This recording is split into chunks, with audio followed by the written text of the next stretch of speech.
So what we've done within Preston is we want to create what's known as economic democracy. That's basically putting democracy in our local economy, making sure people who work here and people who live here have much more of a say over what happens.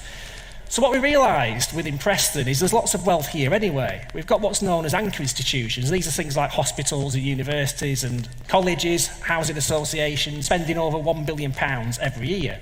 So what we've done is we've worked with these organisations to go through the books and try to get them to pay the real living wage and also buy from Preston-based suppliers, so more wealth remains in our community. We also are supporting credit unions, we're supporting community development financial institutions, another way of keeping wealth. We're supporting energy democracy because a council in partnership with another North West council is now supplying energy from an independent energy company in Bristol called OVO as an alternative to the Big Six.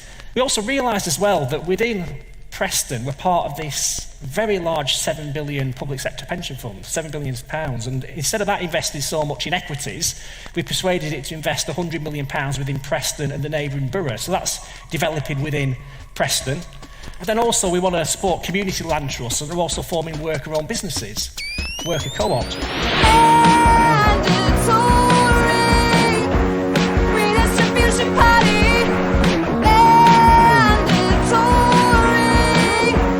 Redistribution Party. Mandatory. Redistribution Party. Mandatory. Redistribution Party. Mandatory. Redistribution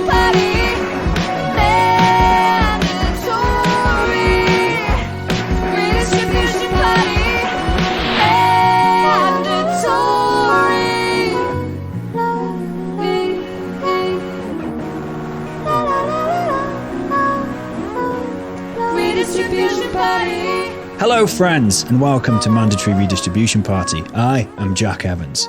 The words you heard before the theme tune dropped were those of Matthew Brown, the leader of Preston Council and a driving force behind the Preston Model of community wealth building, which is what this episode's about. In this episode, I interview Rhian Jones, who has co-authored an incredible book with Matt entitled Paint Your Town Red, How Preston Took Back Control and Your Town Can Too. Rhian is as ace as the book she's written, and I think this is a top-tier Mando's interview. If you enjoy the interview, please do follow Rhian on Twitter at Rhian E. Jones. Well, and if you're on Twitter, you got the tab open, why not make sure you're following us at Mando Pie, share this episode, perhaps copy-paste the same post to Facebook and Bebo. We very much appreciate it. I would also like to thank those of you who support us on Patreon. We are very grateful. If you, listener, would also like to receive said gratitude, why not check out patreon.com/mandatory redistribution party. We sometimes put extra little bits on there that are too bonkers for the main edit. People like them. Okay, here comes what you've been waiting for, the EP, which is short for episode. Before we get into the community wealth building stuff and the book, I'm going to seize the opportunity as the only Welsh host of this podcast to talk some Welsh stuff, because I assume and infer that you are also from Wales, Rhian. Indeed. Yeah. Yes, from the Welsh Valleys. Yeah, see, I'm from the north, which is very different. I've got to say, I've never been to Rhyl. I've never been to the Valleys. Never go. No. I've been to Cardiff to see the Manic Street Preachers like twice. Of course. My only experience of the South extends to that, though. I went to an All Tomorrow's parties at Prestatyn a few years ago. That was my that's the sum total of my knowledge of North Wales. Oh, nice. I've just seen a Facebook post that's come onto my feed of Boris Johnson, who is today in Prestatyn. Oh, God. Dark times for Prestatyn. You can't keep away from Wales. He was in Cwmbran a couple of weeks ago. He loves it. Bothering people while they were getting their vaccines. I mean, there's a level on which I admire his bravery, but I mean... I bring up Wales so kind of jokingly, but it is kind of relevant for some of the community wealth building because, of course, the Tredegar Medical Aid Society, which was the prefigurative form of the National Health Service created by Welshman Nye Bevan, right? From the same town as me. Well, Tredegar's got several claims to fame apart from myself. Like Bevan was born there, and then Kinnock. Oh, Kinnock was born there as well. So I think it's what you call a no-score draw, possibly for vertical politics from that part of. It's something that I wish it was known more widely, really, because I think the NHS is something that people do now take for granted. I think, but they also do kind of take it as a working model of centralised national healthcare that's free at the point of use. And I'm like, well, that is, that's an example of actually existing socialism, really, in its bare bones. But also, it began in a small, obscure town in Wales. Again, like really, really basic mutual aid principles, which we'll probably talk about. But like a lot of civic culture at that time, a lot of like miners' halls, libraries, meeting spaces, that kind of thing, were literally sort of built by the community. Like people would pay like a shilling of their wages or whatever every month to pay for the upkeep and the staffing of these buildings and services, and it worked. It worked to the extent that Bevan could use it as a blueprint for a national model of healthcare, which is astounding when you think about it. Oh, it's incredible, and I think it fits with one of the chapter titles in the book is solving problems from below without permission from above, and I think that's just an absolutely fantastic example of that. Of course, not the only one. From Welsh history, everyone knows Wales has got the best flag, but of course, we also invented the other best flag, not the one with the dragon, but the red flag of socialism from the Merthyr Tydfil Rising, which was 1831. Yes. Oh my God, let's nerd out. Right, sack off the rest of the pod. Yeah, Merthyr. Right, it was my mastermind specialist subject. I love, everyone knows, every good socialist knows the phrase bread and roses, but they don't know Causa Bara. Yeah, indeed. Now, Merthyr Rising is fantastic. Yeah. It's also really kind of, like a lot of Valley's history, it's kind of depressing and grim to go back to the actual places that these uprisings took place. And you just like, there's a Wetherspoons named after Dick Penderyn, the martyr of the Merthyr Risings. It's a bit like, guys, you do a bit better than this. Dark. It is gutting. Merthyr Rising and the Chartist Rising in Newport, which were basically leftist radical paramilitary uprisings in some ways. Like they both had to be violently suppressed by the state. And I'm pretty sure, didn't the Newport Rising some of the leaders of it were sentenced to be hanged, drawn and quartered? Yes. They were the last men in Britain to be sentenced to that. The sentence got commuted in the end, and they were ended up being like exiled to Tasmania. I think some part, it was that part of history where we just sent all our criminals and our radicals to Australia and kind of just wondered how they'd get on or something. I don't know. That was a really, really strange colonial imperialist experiment. But caught up in that were the leaders of the Newport Rising. Yeah, I mean, the death toll at the Newport Rising of demonstrators was huge as well. I think it was like the largest loss of life in peacetime in mainland Britain, which again, a little known fact. I wish I had more, kind of like inspiring and fluffy stories to tell about Welsh history, but no, it's all like, they died. I'm going to try something else. They died, but they tried. Once again, solving problems from below without permission from above. And that, perhaps what's gone on in Preston and what we can talk about today has been more successful and has not, at least not yet, been violently suppressed by the government. But, well, who knows? No, there's still time. Yeah, there's still time for Patel to replace Johnson and things to go real hog wild. So I think... If we kind of get into the topics of the book, then I think the initial thing we should explain is what is community wealth building? Okay, the big question. The term itself comes from a group in the US called the Democracy Collaborative, who did work in Cleveland in the US, which was sort of a forerunner of the Preston Model. So Cleveland, like many places in the UK, was post-industrial, large city, facing problems like unemployment, lack of long-term investment, capital flight. So how community wealth building was applied both in Cleveland and in Preston is all about shifting the weight of local spending patterns, so that wealth stays within the local area and it recirculates, instead of flowing out of the area to multinational corporations who don't put anything back in, including in taxes, for example, increasingly. So instead of that, communities develop their own local small businesses, enterprises, including worker-owned businesses, community-owned land or asset projects. So the way that Preston took that up is to identify what are called anchor institutions. These are local, kind of deeply rooted, long-standing institutions with significant spending power, like local hospitals, universities, schools, that kind of thing. These institutions are asked to redirect their spending strategy, so it goes towards local suppliers. I want to stress it's not about just like handing out contracts to your mates in the manner of like Boris Johnson, for example. It's about opening up your bidding process so that local suppliers know that it's happening. So it's a transparent process. You help local small businesses to apply so they don't feel like intimidated by how much bureaucracy there is involved. And then, you let local suppliers bid for these contracts.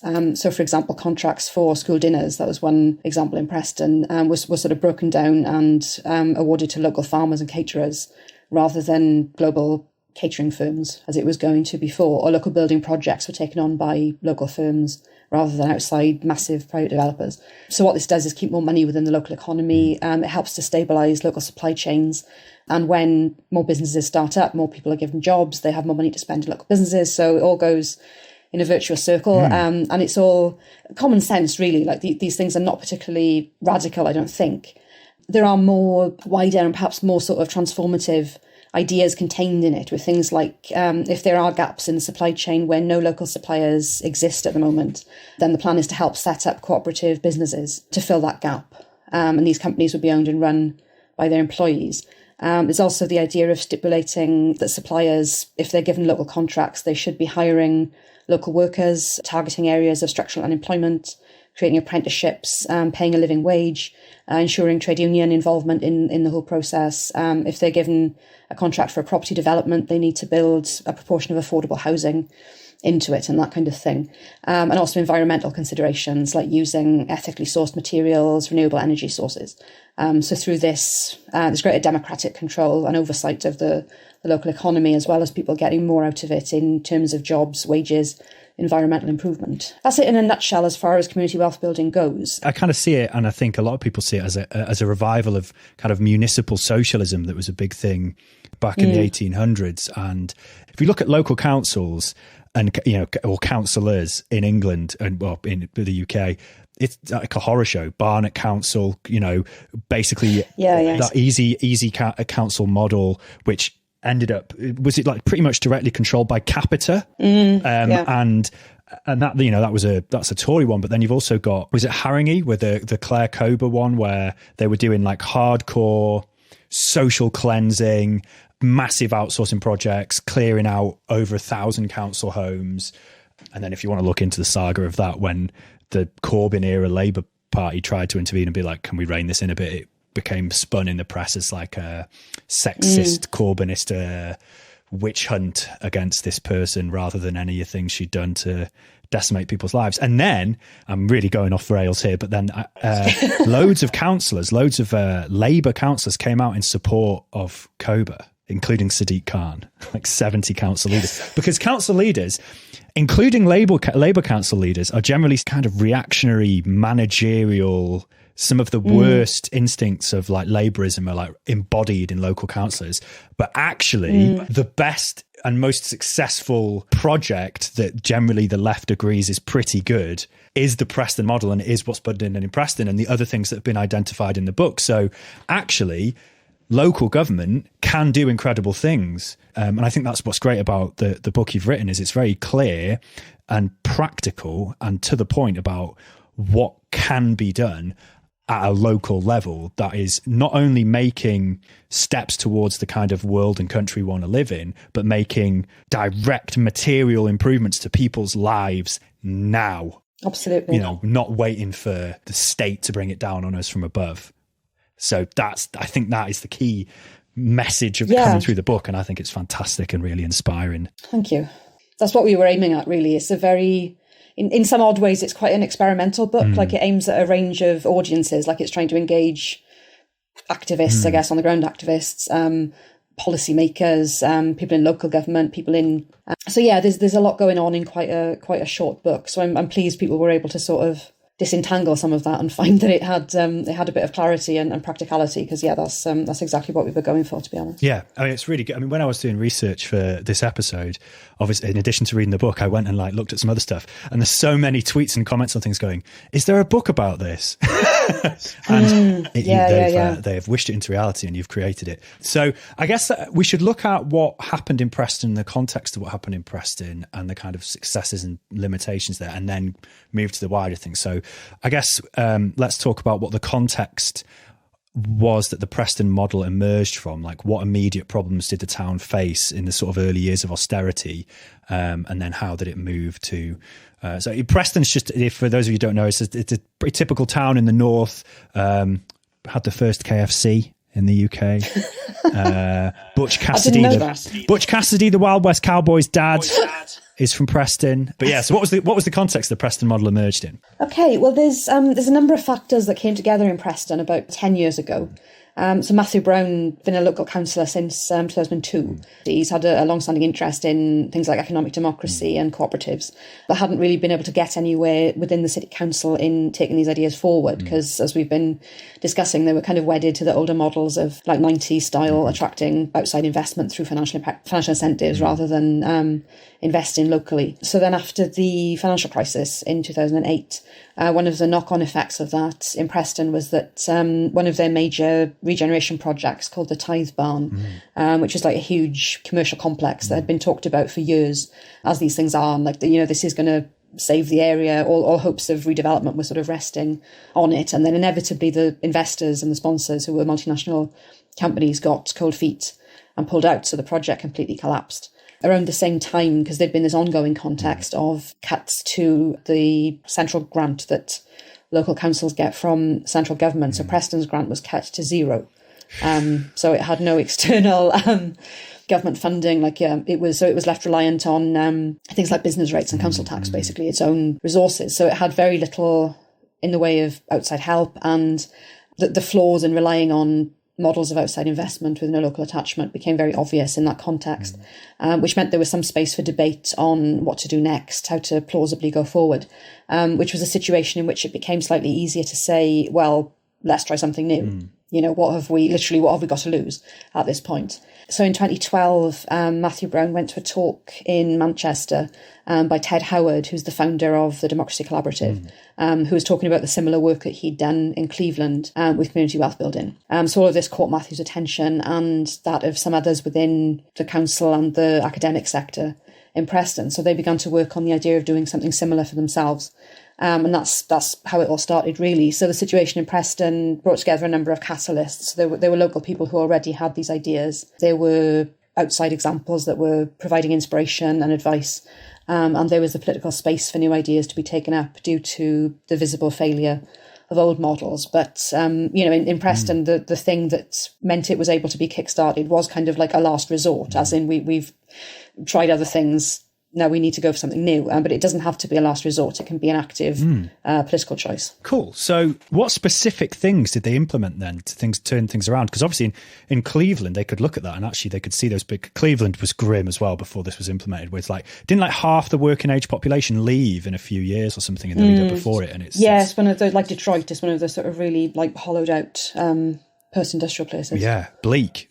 So it was, but that was the thing, is they saw this thing, they went, oh, this even divorced from its great ideological aspects, you can go this is a practical solution to problems we are facing right now. And so what kind of things did they do? Let's get into kind of progressive procurement and stuff like that. Sure. Well, first of all, it was slightly different from Cleveland in that in Cleveland there's a greater availability of kind of philanthropic funding. So there was a lot of kind of sponsorship and pots of money that they could dip into there. In Preston, the council itself was able to use its status as an owner of assets and as a body that bought loads of supplies to sort of drive the procurement process. So they were sort of leading by example, really.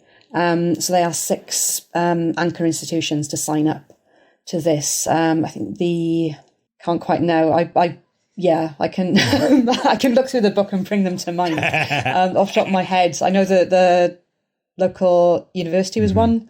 Anyway, 6 local institutions that they said come and be an anchor institution. They were working on this with CLES, Centre for Local Economic Strategies, who've done a lot of work with community wealth building as well. Here's some stats. In 2013, the anchor institutions that signed up were spending 38 million of their budget in Preston, with the rest of it leaving the area. So I think it was about 30% of spending stayed in the area. The rest leaked out. By 2017, this had increased to £111 million, so it almost tripled the amount of money that was circulating. By 2020, the rate of employment in Preston was the highest it had been for 15 years. Wow. So again, you've got more people working, and crucially, things like you've got local companies encouraged to pay the living wage. So it's not just about getting more people working, as it often is, because the number of, just a basic number of jobs doesn't translate into, are these good jobs? Are they enjoyable? Do they pay people enough to live on. Part of it in Preston was ensuring that they did. So more money is circulating locally. Community confidence is growing, which you can see in the emergence of new independent businesses and cooperatives. So they're keeping jobs within the area and also just keeping local creativity and innovation in the area. Because one of the angles behind it as well was that loads of graduates from the university in Preston, University of Central Lancashire, there was no real reason for them to stay in the area when they graduated, so they would leave for Manchester or Liverpool or London, whereas now there's more ways for them to sort of channel their creativity and to implement it, I guess. So all of that is happening. And one of the things I like is the range of new cooperatives that's starting up, which ranges from like a taxi drivers cooperative to a psychologist cooperative, and taking in like a sort of cooperative cafe and coffee shop that also does and catering training and that sort of thing. So I mean, just all this, all the stuff that we're used to not doing for ourselves. We're used to assuming it will be delivered in a kind of disappointing and overpriced way from someone outside. It's like you can't, it's possible to do this within the community and to invest in this kind of thing and to get some kind of reward out of it. I don't know. I mean, just to finish with a stat as well, Preston was voted the UK's most improved city to live and work in 2018. So it's not, I guess it's not all about statistics and job numbers or whatever. It's like, do people, what are people getting out of this? Do they feel happier? Do they witness material change? And that leads to social and psychological improvement. It seems that it has in Preston. So,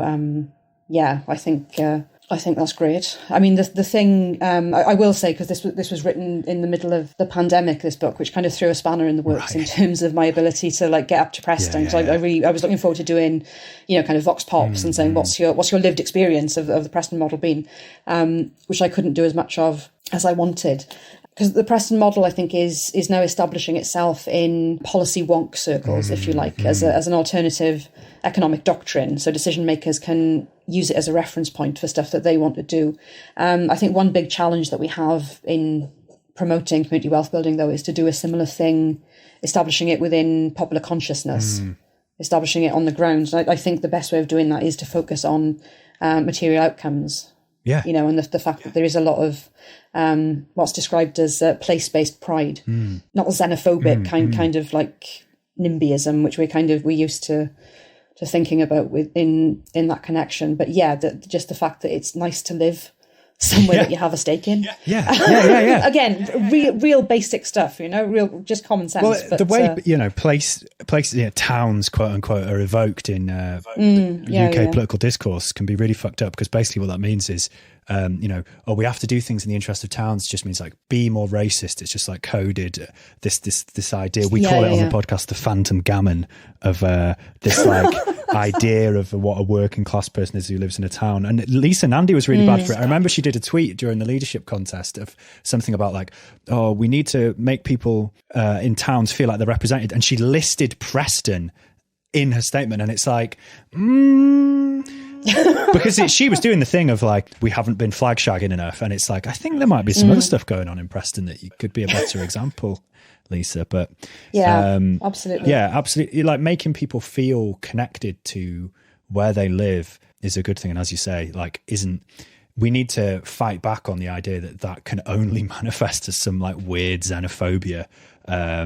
Yeah, absolutely. And it can be done. And that's the really cool thing of what the Preston model represents, in my opinion, of it, that kind of prefigurative politics, because you can get hardcore sort of anarcho-syndicalists, libertarian communists who want council communism, or they want a transition to the workers controlling the means of production. And it's well, how do you get a step closer to that when we're talking about worker-owned businesses, economic democracy? What's the closest thing we've seen to that on a larger scale rather than just individual co-ops? And it's the Preston model is one really good example of that. And it builds, instead of just hypothetically offering it in a manifesto, you can point to a thing and go, we've experienced that thing exists. And that really existing links to the potential to change the narrative. They're kind of linked, aren't they? Definitely. Yeah, having an institutional framework for doing this, I think, is really useful. It does mean that it's vulnerable to political change. You've sort of mentioned before, the folly of focusing on elections as the only thing that matters. It is crucial, I think, that community wealth building is not driven from the top down. Yeah. And it's not something that is done to communities by whichever sort of white bald man in his 50s happens to be elected in your local authority, you know. It's about empowering people in their daily lives, you know, them taking decisions, them having oversight of how money is spent and how projects are run. But having some institutional base for it is also good. One of the examples you said was like taxi drivers, and then did you say psychologists or psychiatrists? Psychologists. Yeah, psychologists. Yeah. But again, it's like these are things that are often associated with individual work or self-employed work, and them existing as shift into a cooperative is a thing socialists should be supportive of, right?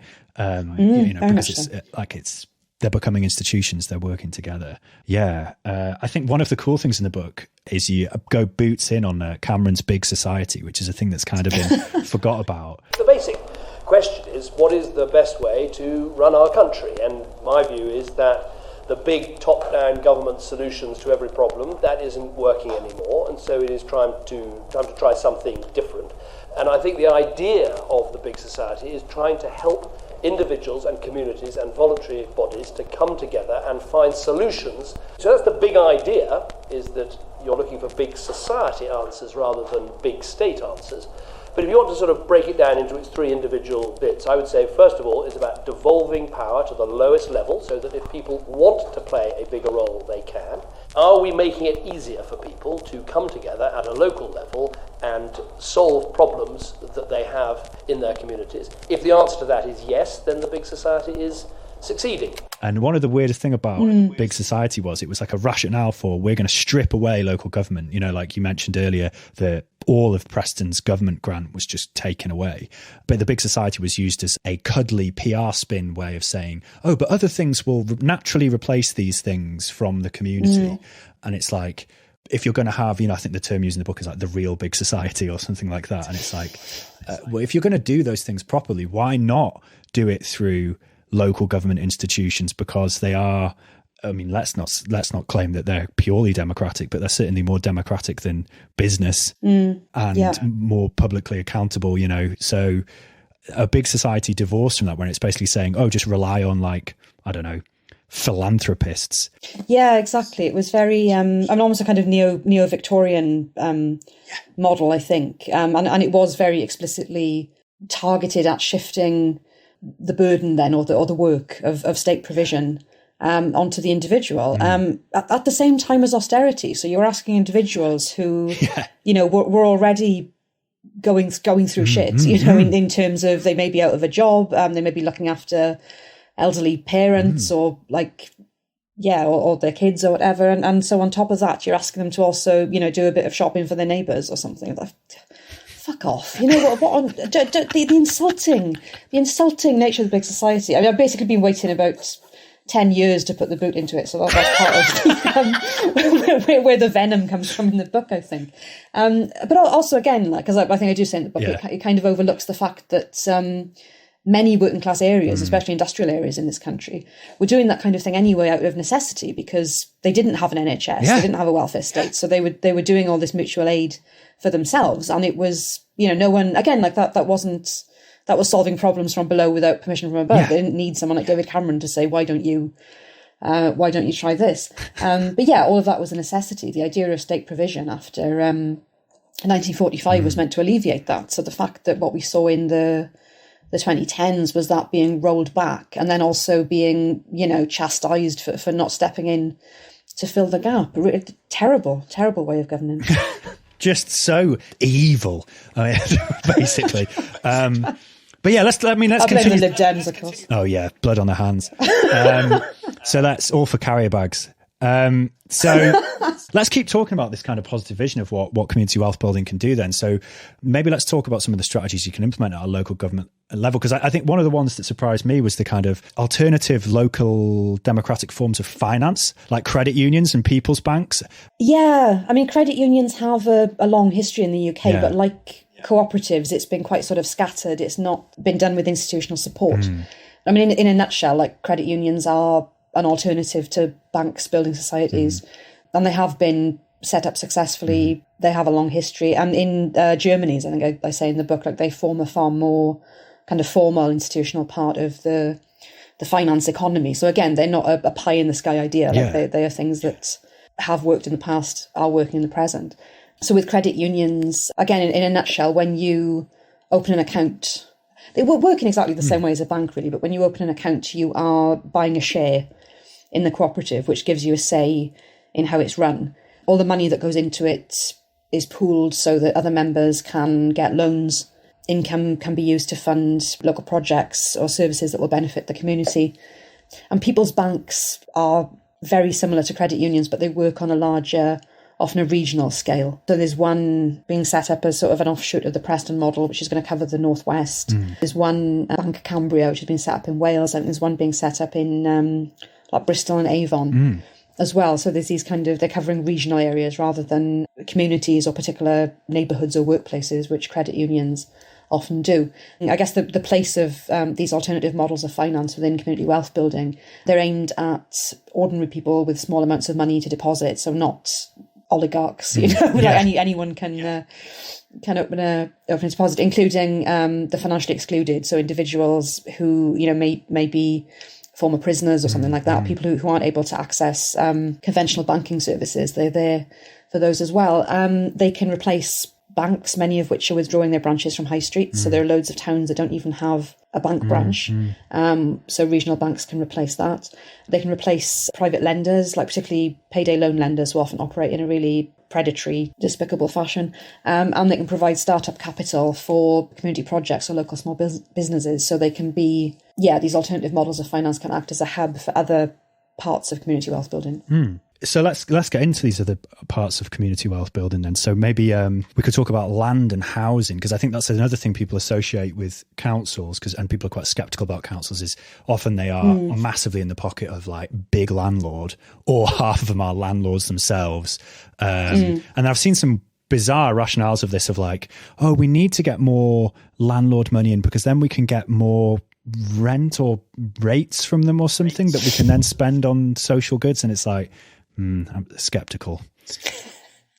Yeah, I mean, all of the, I think the principles really are the same across a lot of this. It's like people who actually are service users. Then I mean that's a horrible way to describe someone who rents, for example. But someone who is using and paying for a service. Naturally, they are going to know a bit more about what their needs are and what the priorities of spending should be, and that goes from a tenant would know better than a landlord. Similarly, like there's stuff about participatory budgeting and that in the book, which is where councils basically allow the community to decide how to use a proportion of their budget. Because again, if you are asking the community what their needs and priorities are, you're going to be able to spend money more effectively than if you just didn't ask them. We didn't do any local consultation and just kind of assumed, we don't need to spend money on street lighting, we'll spend it on planting daffodils along the M4 or something to take to delve back into my childhood.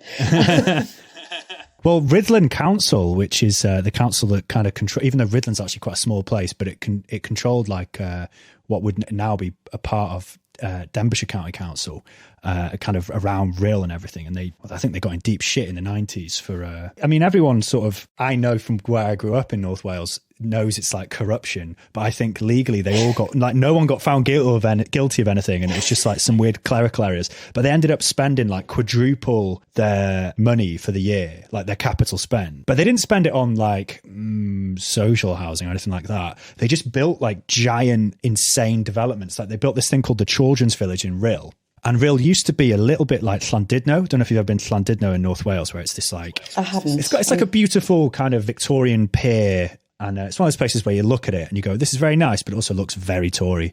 But what they did in Rhyl is they built this, they blocked it so you cannot see the sea. And in front of the sea, right on the beach, they put this sort of concrete, and not like cool use of concrete, not like Preston bus station, right? Brutalism. It's a monstrosity with a big like underground car park. immediately, I think there was some spaces for businesses in there, and it had like a Wizard of Oz aesthetic with like weird spires and stuff, but all kind of concrete. And you could have opened businesses there, but no one did. I think there was a Cadwalders, which is like an ice cream place, and then it just closed down. And it's basically kind of just been a dead area for like 2.5 decades since it was built. But none of those decisions were made democratically. Like if the people in that area were consulted and like, oh, shall we build a bizarre concrete area and call it the Children's Village? Or shall we build something we might use? It's like, well, this is why I kind of, because some people are very skeptical of the Preston model or this kind of community wealth building stuff and the democratization of those things and engagement with like local institutions. And it's like, well, no, because it is massively better in terms of the material outcomes and in terms of prefiguring the kinds of society we would rather live in, right? Because that fucking monstrosity in Real wouldn't have been built. I mean, one of the examples that I found really intriguing when I was researching was a group called the Green Valleys, who are doing a land stewardship project in the Welsh Valleys, which is very, very near where I'm from. So I was kind of intrigued by it. But like you're saying, what they have done is to speak to people with a view to actually doing something, which is something that has just been missing from so many previous like regeneration consultation exercises, which like I remember growing up in the 90s and they were always endless, with it, especially because we were kids and that they would have a whole like sort of sit us down in a circle and go, how would you like your town to look? Like, well, maybe our dads wouldn't be out of work, maybe we can go with that as a starting point, obviously we didn't say this, but that was the kind of the attitude towards it. And I think there still is in Wales, like there's a really well-founded culture of skepticism. Like it's not really hostility, but it's just kind of the fatalistic idea when you do talk about ideas for positive change. And, people rightly respond with, well, we've heard all this before though, for decades and nothing has come of it. However, with the Green Valleys, the Skyline project, one of the things they did was take the people that were involved in the consultation to a working community farm in Scotland as an example of the ideas in action than the ideas that they were talking about. And this worked far better than just sort of endless focus groups and talking shops, because people could look at that and go, oh, right, this is, an actually existing thing which works. Okay. It now seems far more plausible that we can have a go at that ourselves rather than sitting around in a room above a pub talking about it endlessly, which is what these things have normally been. So showing people results, not just sort of empty promises, I think is the bottom line. So I think that's an area where community wealth building can really play an empowering role, just focusing on practical results, not empty promises, and listen to what people's priorities are, which was the other thing that was done in the Skyline project. Like it wasn't sort of people coming in and saying, we've got a blueprint for how we can transform the valleys. It was literally saying to people, what would you like to see here? What would you be prepared to put your energy into? Which came out with, there were like a really eclectic range of things, from like glamping pods to a Christmas tree farm and a scrambler bike track. This whole mix of both leisure and commercial activities. But that's people's honest ideas. That's what they want. So why not try and put that into action rather than saying, no, you want a shopping centre, or you want a concrete sculpture. Yeah, I mean, absolutely. I mean, it comes, one of the other examples in the book, you talk about North Ayrshire and an example of Kilmarnock FC as one of the kind of anchor institutions of, because, you think about like, oh, it's going to be procurement with like big NHS or university like institutions like that. But, and again, I think local community-led football clubs can be linked to this wider community wealth building agenda, which is a very relevant thing in terms of people fuming at the Super League. Only recently kind of brought some of these things to the fore of like, okay, we're going to put the fans first, but what does that look like? And there's a way that kind of sentiment can be just brought into these kinds of activities. And I think that's one of the cool aspects of the book is you explain each thing and like how to do it. And then you even have a bit at the end that's like how to become a local councillor, how to get engaged. And I think perhaps that's where we should kind of go as we head towards wrapping up, of like, someone listening, what could they do? What should they do? Well, first of all, like I think one of the bottom lines of the book is that community wealth building is a local thing. So applying it locally is going to depend on local circumstances, what resources you have locally, what assets, what personalities you have in your area, and what ideas they have. All these things are going to shape the way that you take up community wealth building. In Preston, it was led by the local council. So the book has a section on how to get involved with that particular avenue of things, if that's what you decide to do, standing for election yourself, how to write policies and get motions passed, that kind of thing. But yeah, not every place is like Preston. Every locality will have its own resources and ideas. I mean, first of all, I think I would say it's worth just having a look to see what is going on already in your local area, just looking at social media, seeing if like existing groups are already set up, or whether people are talking about doing something on those lines. Like maybe you might find like-minded people in your trade union branch, your local labour branch. You might have a local renters union or a group that are interested in taking over a local like a disused pub and running it collaboratively, like that's been done a few times, or a building that could be used as a community space or a workspace. So just kind of see what's going on.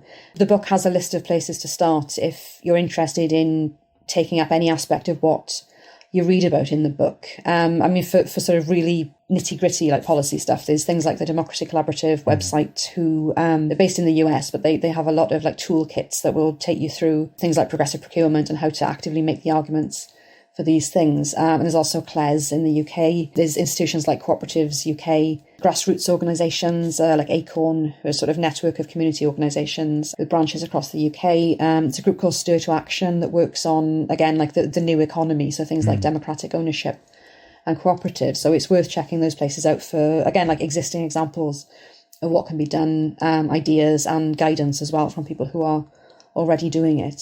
So yeah, I'd urge you to sort of use the book as a resource, seek out what's happening in your local area. Yeah, join up with like-minded people and do horizontal networking, or as we sometimes call it, talking to each other.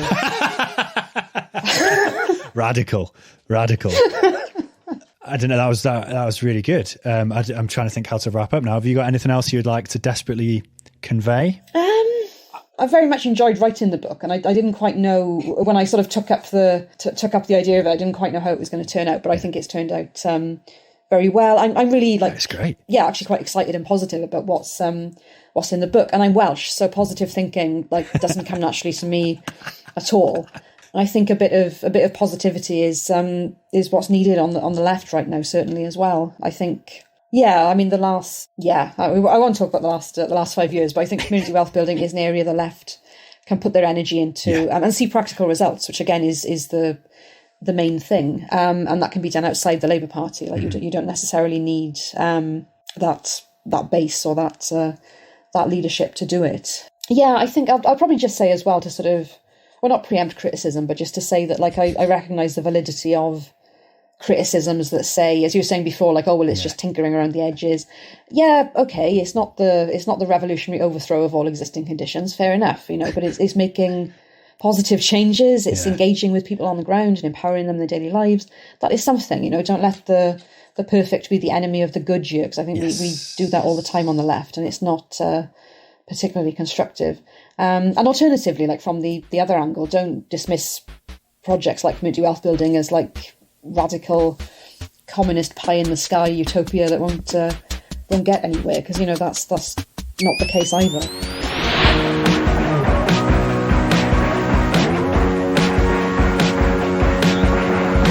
Mandatory Redistribution Party was created and produced by Sean Morley and Jack Evans. Our title theme was created by Ella Jean, with additional music from Jack Evans. Rhian's book, Paint Your Town Red, How Preston Took Back Control and Your Town Can Too, is published by Repeater, and you can find it in all good retailers and many of the bad ones. So maybe try and find a local bookshop or something. Avoid getting your money sucked out to Jeff Bezos's tax havens.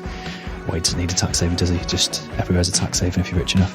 Thank you for listening. Thanks for those of you who support us on Patreon or share episodes on social media. We really do. We love it. We get a proper buzz off it. It sparks joy. Thank you. Hope you're having a lovely time.